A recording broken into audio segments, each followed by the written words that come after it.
தினம் ஒரு திருக்குறள் வழங்குபவர் உங்கள் லட்சுமி கல்யாண். குறள் எண் 790. பாரதியாரோட பாட்டை பாருங்க.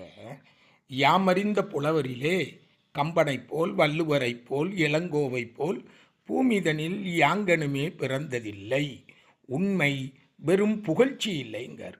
இந்த கடைசியில் ஒரு வார்த்தை போட்டிருக்காரு பார்த்தீங்களா, வெறும் புகழ்ச்சி இல்லை. இந்த புகழ்ச்சியினால நட்பை உருவாக்க முடியுமா? ஒருத்தருக்கு ஒருத்தர் புகழ்ந்து பேசுறதுனால நட்பை உருவாக்க முடியுமா? என் நண்பன் அப்படி, என் நண்பன் எனக்கு இதை செஞ்சுருக்கான், என் நண்பனை மாதிரி இந்த உலகத்தில் வருமா, ஏன்னா என் நண்பன் எப்பேற்பட்ட கொடையாளி தெரியுமா அப்படின்னு சொல்லி ஒருவருக்கு ஒருவர் நண்பனை புகழ்ந்து பேசினா அந்த நட்பு உண்மையான நட்பாக இருக்க முடியுமா? இதைத்தான் வள்ளுவர்கிட்ட கேட்டாங்க. பாரதி சொன்ன கருத்து வள்ளுவர்கிட்ட இருந்து எடுக்கப்பட்டது தான். இப்போ குறளை பார்ப்போமா? இணையர் இவர் எமக்கு இன்னம் யாம் என்று புனையினும் புல் என்னும் நட்பு. இப்போ நீங்கள் பின்னால் இருந்து கொண்டு வரணும்.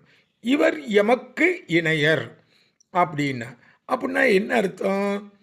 எப்பா இவன் இருக்கானே எப்பேற்பட்ட ஆள் தெரியுமா, எப்பேற்பட்ட குணம் உள்ளவன் தெரியுமா, தயால குணம் உள்ளவன்பா அப்படின்னு நம்ம அவனை புகழ்கிறது, பாராட்டுறது, பெருமைக்குரியவனை ஆக்குறது.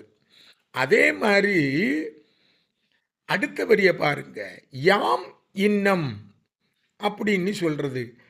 நான் இருக்கேன், இவனுக்கு என்னெல்லாம் உதவி பண்ணியிருக்கேன் தெரியுமா, என்னை மாதிரி இவனுக்கு காலுக்கு செருப்பா யாருமே இருந்தது கிடையாது, அந்த லெவலுக்கு இவனுக்கு நான் காலுக்கு செருப்பாக இருந்திருக்கேன்ப்பா, அவன் கூப்பிட்ட நேரம்லாம் நான் என்ன செஞ்சுருக்கேன், அவன் கூட போயிருக்கேன்ப்பா, அவனுக்கு எப்பேற்பட்ட உதவி நான் பண்ணியிருக்கேன் தெரியுமா இப்படின்னு சொல்கிறது. யாம் இன்னம், அதான் இன்னம் யாம் என்று புனையினும் புல் என்னும் நட்பு. இப்படி நீங்கள் சொன்னேன்னு வச்சுக்கிடுங்களேன், அந்த நட்பு புல்லை விட ஒரு மோசமான பேர் தான் அதுக்கு கிடைக்கும். ரொம்ப ஒரு மலிவான நிலைக்கு அந்த நட்பு போயிடும், அற்பமாயிரும். புல்லுன்னா அற்பம், அதை நட்புன்னு நம்ம வெளியே சொல்லிக்கிட்டு இருந்தால் அது நமக்குத்தான் கெட்ட பேர். அதனால் நட்புக்குள்ளே புகழ்ச்சி இருக்கக்கூடாது, உள்ளார்ந்த அன்பு தான் இருக்கணும்.